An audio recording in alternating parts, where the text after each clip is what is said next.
The summer heat shimmered over Oak Ridge Heights, a quiet suburban neighborhood with manicured lawns and picket fences. Ethan Carter, a 32-year-old software engineer, stood in his mother's front yard, watering her hydrangeas. His mother, Margaret Carter, had lived in this house for over 25 years, ever since his father passed away. It was the only home she had ever known. Just as Ethan set the watering can down, a sleek silver BMW pulled into their driveway, kicking up dust from the gravel. His stomach tensed. Every time Patricia Lawson, the HOA president, showed up, it meant trouble. "Ethan!" Patricia called out, lowering her sunglasses with an exaggerated sigh. "Those wind chimes violate Section 5, Paragraph 8 of our community guidelines." Ethan clenched his jaw. "They've been here for 10 years, Patricia. My dad put them up before he passed." Patricia's forced smile didn't reach her eyes. "Rules are rules," she said smoothly. "If they aren't removed by Friday, it'll be a $500 fine per chime." As her car backed out, Ethan's eyes burned with frustration. His mother's medical bills were already overwhelming, and now the HOA was trying to bleed them dry. But this wasn't just about wind chimes. Something bigger was happening. The sun dipped below the horizon as Ethan Carter sat on the porch, staring at the wind chimes that had once filled his childhood with peaceful melodies. He sighed, knowing he had no choice but to take them down. His mother, Margaret, had enough on her plate without dealing with HOA nonsense. That night, as he carefully removed each chime and stored them in the garage, he heard a faint noise near the side of the house. Peering through the window, he spotted a shadowy figure lingering by their water meter. His pulse quickened. The figure hesitated, then hurried away, disappearing into the dark. The next morning, Margaret's condition worsened. She had been feeling weak for weeks, but now she could barely stand. Her hands trembled as she tried to lift her coffee cup. "Maybe it's the medication," she murmured, her voice barely above a whisper. Ethan wasn't convinced. Something felt off. Later that afternoon, while trimming the hedge to comply with yet another HOA violation notice, Ethan's neighbor, Linda Reynolds, approached him. She was in her 60s, sharp-eyed, and never missed a thing that happened in Oak Ridge Heights. "I saw Daniel Lawson snooping around your water line last night," she whispered, glancing around as if someone might be listening. "He was pretending to check his phone, but I know better." Ethan frowned. Daniel was Patricia Lawson's husband. Why would he be near their water supply? That night, Ethan couldn't shake the uneasy feeling in his gut. Around midnight, he grabbed a flashlight and headed to the water meter. Kneeling down, he noticed something strange, small droplets of blue liquid on the gravel nearby. His heart pounded. Just as he stood up, his phone rang. It was Dr. Patel, his mother's physician. "Ethan, I'm calling about your mother. She collapsed during her appointment today. We're running tests, but her symptoms are concerning. Confusion, fatigue, nausea. Has she been exposed to any unusual substances?" A chill ran down Ethan's spine as he stared at the blue droplets. His mind raced back to the shadowy figure, to Daniel lurking near the water meter. Something was terribly wrong. He needed proof. That night, Ethan drove to a hardware store and purchased a small security camera. Climbing onto a sturdy branch of the old oak tree in their yard, he secured the camera, ensuring it had a clear view of the water line. If Daniel or anyone else returned, he'd catch them in the act. 2 days later, Ethan received a security alert on his phone. Someone was at the water meter right now. Racing outside, He barely caught sight of Daniel Lawson retreating toward his wife's idling BMW. Ethan's blood boiled. This wasn't just about HOA rules. They were poisoning his mother. Ethan sprinted toward the water meter, but Daniel had already slipped into the passenger seat of Patricia's BMW. The tires screeched as she sped away, leaving a trail of dust in their wake. His hands trembled as he grabbed his phone, pulling up the security footage. There it was, clear as day. Daniel crouched beside the water meter, pouring something from a small, unlabeled bottle into the pipeline. Patricia sat in the car, watching. This wasn't just harassment. This was attempted murder. Ethan didn't hesitate. He jumped into his truck and drove straight to the hospital. His mother's condition had worsened overnight. When he arrived, Dr. Patel's face was grim. "We found something unusual in her system," the doctor said. "Elevated levels of ethylene glycol." Ethan's stomach dropped. Antifreeze. "Wait, you're saying someone poisoned my mother?" Dr. Patel nodded. "The levels are low but consistent. If she had continued drinking the contaminated water, her kidneys would have shut down completely within weeks." Rage boiled inside Ethan. He needed hard evidence, something undeniable that even the police couldn't ignore. Leaving the hospital, he drove to a private water testing lab and handed over a sample from his kitchen tap. "I need to know exactly what's in this," he told the technician, Dave Malone. Dave nodded. "It'll take 48 hours for full results, but I can do a quick screen for common contaminants today." That evening, Ethan sat by his mother's hospital bed, watching her breathe. Her skin had taken on a sickly yellow hue, and dark circles hung beneath her eyes. She had been drinking poison for weeks without realizing it. His phone buzzed. A text from Dave. "Call me ASAP." Ethan stepped into the hallway and dialed. "You were right," Dave said, his voice tense. "Your water contains ethylene glycol. Low concentration, but definitely present. And Ethan, I've never seen it in a residential water supply before." Ethan clenched his fist. "Can you put that in writing?" "I already have," Dave confirmed. "You need to take this to the police. Now." Ethan wasted no time. He drove straight to the station, barging into Detective Sarah Martinez's office. He laid everything out, the footage, the lab results, the security alerts. Martinez frowned as she reviewed the evidence. "This is serious, but the video doesn't clearly show what Daniel is pouring, and trace amounts of chemicals can enter water in many ways." Ethan's voice shook with anger. "My mother is in the hospital with organ damage. This isn't an accident." Martinez sighed. "We'll investigate. But without a direct link, we can't make an arrest yet." Ethan left, feeling helpless. If the police wouldn't stop them, he would. The next morning, an HOA notice was taped to his door. Unauthorized surveillance equipment must be removed within 48 hours.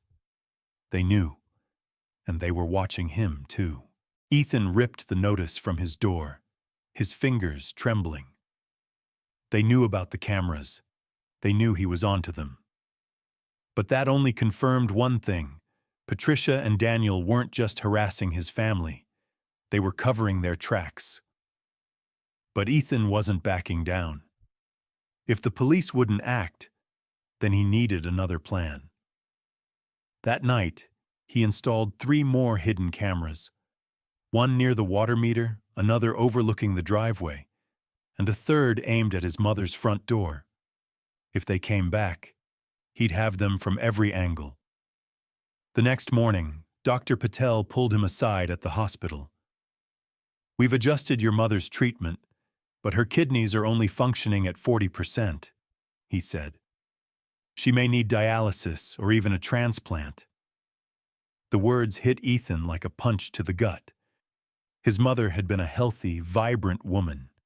Now, because of Patricia and Daniel, she was fighting for her life. Back at home, his phone rang.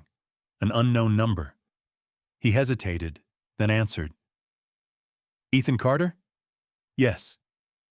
This is Malcolm Reed, the HOA treasurer. We need to discuss the allegations you're making against Patricia and Daniel. The board takes homeowner disputes very seriously.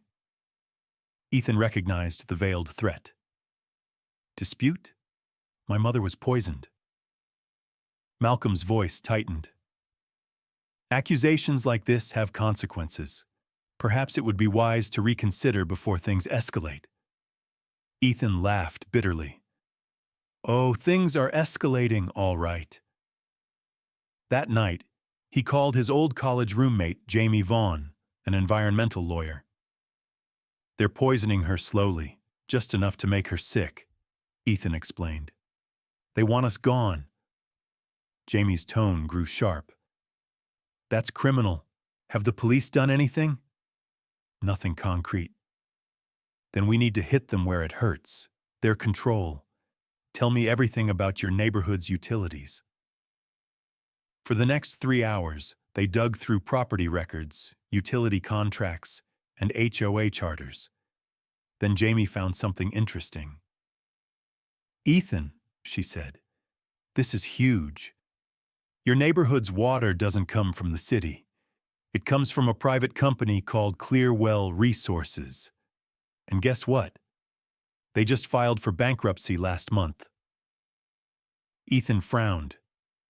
Why does that matter? Because whoever owns Clearwell owns the water rights. The HOA doesn't control it. The company does. And if someone were to say, buy the company, Ethan sat back, his mind spinning.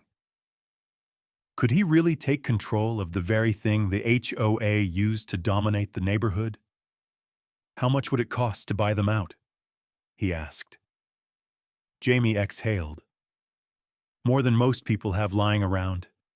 But in bankruptcy court, maybe less than you'd think. Ethan thought of his mother in that hospital bed, the hospital bills, the fear Patricia had inflicted on their family. I don't care what it costs, he said.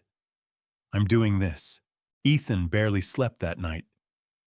He pored over every document Jamie sent him, learning everything he could about Clearwell Resources.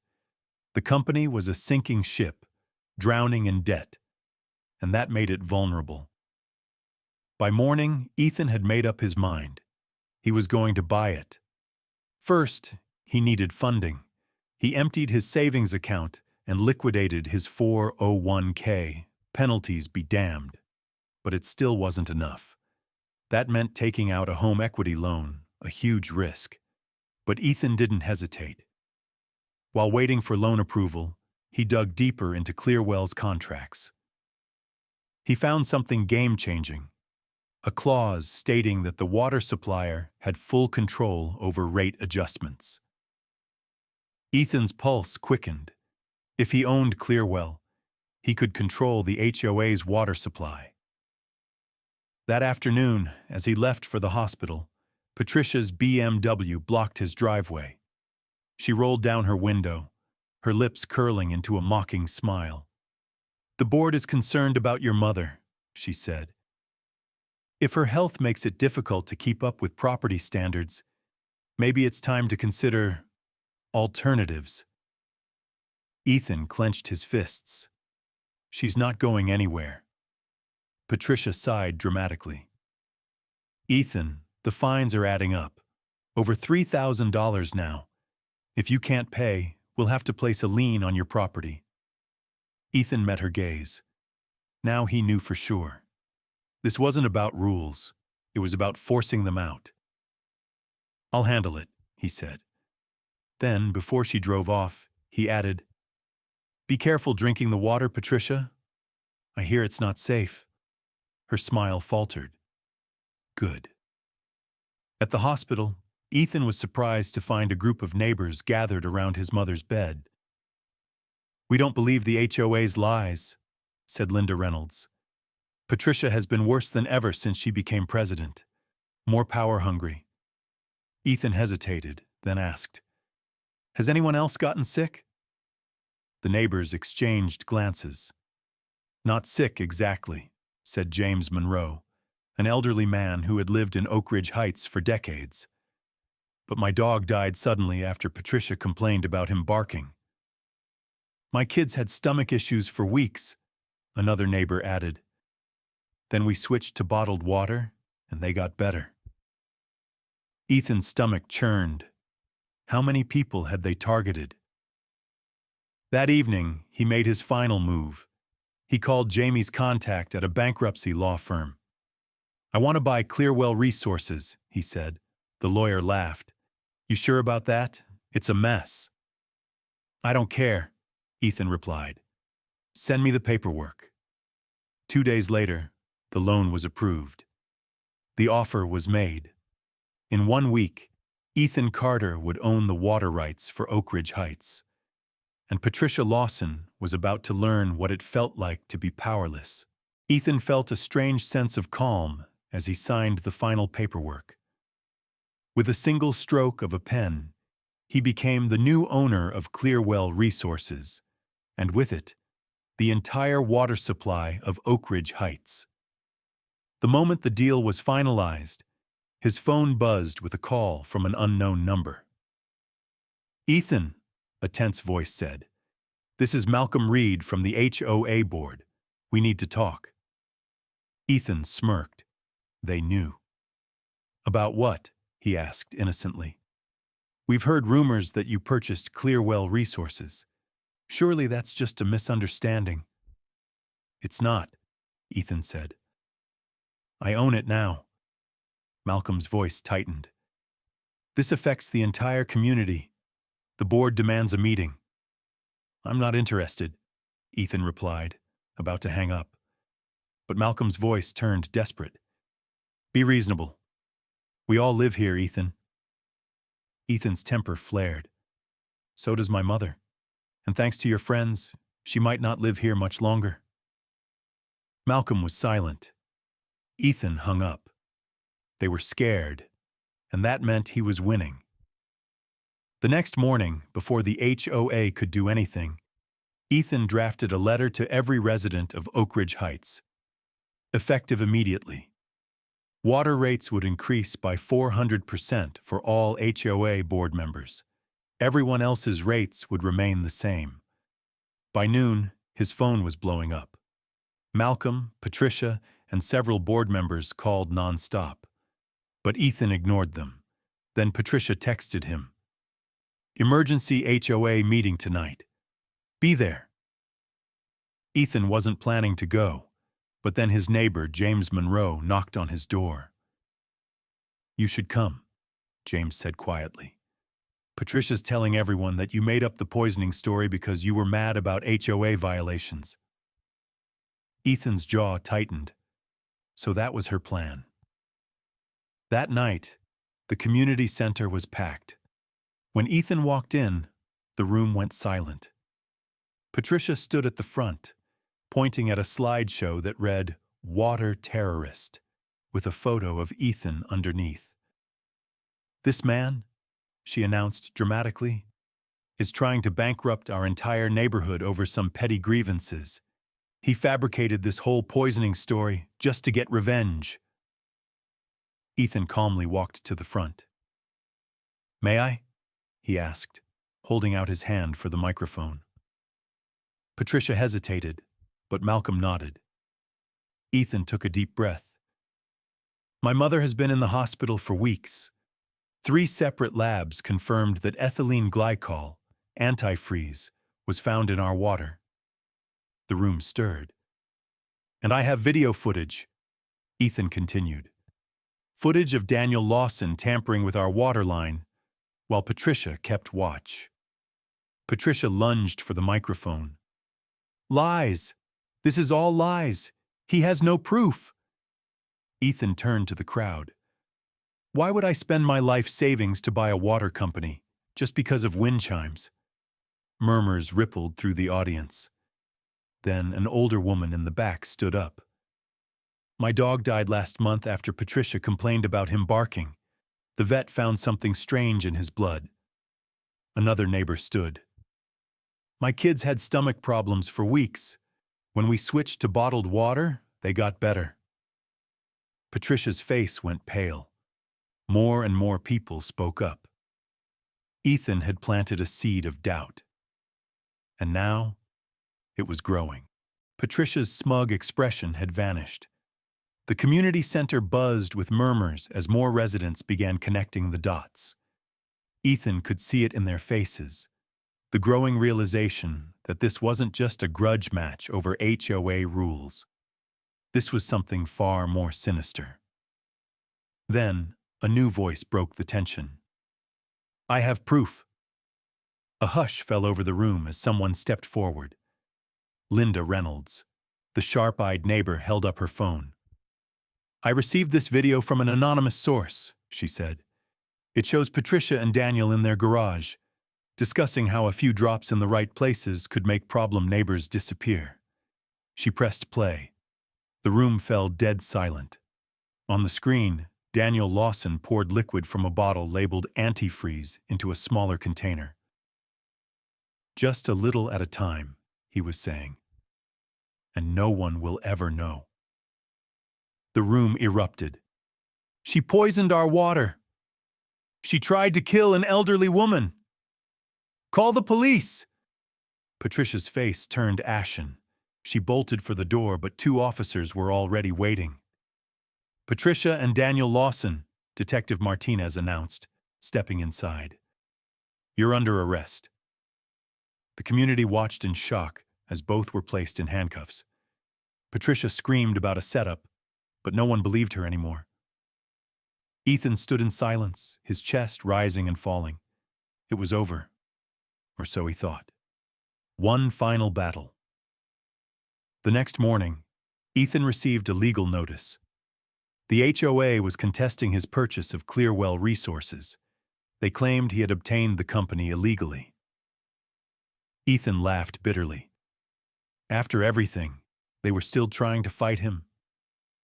But he was ready. He had airtight paperwork and a team of lawyers now backing him. The case was dismissed within a week. Ethan then announced his final move. Water rates would return to normal for all residents, except for former HOA board members, who would pay a premium. Malcolm Reed resigned the next day. Soon, 4 board members sold their homes. No one wanted to buy them. Ethan had done more than expose corruption. He had dismantled it. A new beginning. 2 months later, his mother finally came home. The neighbors gathered outside, clapping as Ethan pulled into the driveway. Ted Monroe, the new HOA president, handed him an official document. The board voted unanimously, he said. Your home is now permanently exempt from all HOA regulations. Ethan blinked. You're serious? Ted grinned. Completely. Then James Monroe pointed to the garden. Everywhere Ethan looked, new wind chimes and flowers filled the yard. We thought you might want to rebuild, Linda said. Tears stung Ethan's eyes. For the first time in years, Oak Ridge Heights felt like home again. Ethan stood in his front yard, listening to the wind chimes dance in the breeze. For the first time in years, he felt at peace. His mother, though still recovering, was safe. The people responsible for her suffering were behind bars. The HOA had been reformed, stripped of its power-hungry leadership, and the neighborhood had come together, stronger than ever. He had risked everything, his savings, his home, even his sanity, to fight back. But in the end, it was worth it. Lesson learned. Power only exists if you allow it to. Patricia and her allies had thrived on control. They used rules and regulations to intimidate people into submission. But the moment someone stood up to them, their power crumbled. Ethan realized something important. Most people are afraid to challenge authority. Not because they lack the ability, but because they don't believe they can win. But he had won, and so had the community. Know your rights. HOAs, landlords, and even local governments rely on people not questioning their authority. Learn the laws, understand your contracts, document everything. Without video footage and lab results, Ethan wouldn't have had a case. If something seems off, keep records. Proof is power. Bullies crumble under pressure. People like Patricia assume they'll never face consequences. When confronted, they fold. Stand your ground. Sometimes you have to fight fire with fire. Ethan didn't just expose corruption, he took control. When you understand the system better than the people abusing it, you can beat them at their own game.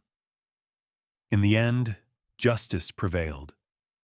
And as Ethan watched the sunset over Oak Ridge Heights, he knew one thing for sure. No one would ever control him or his family again.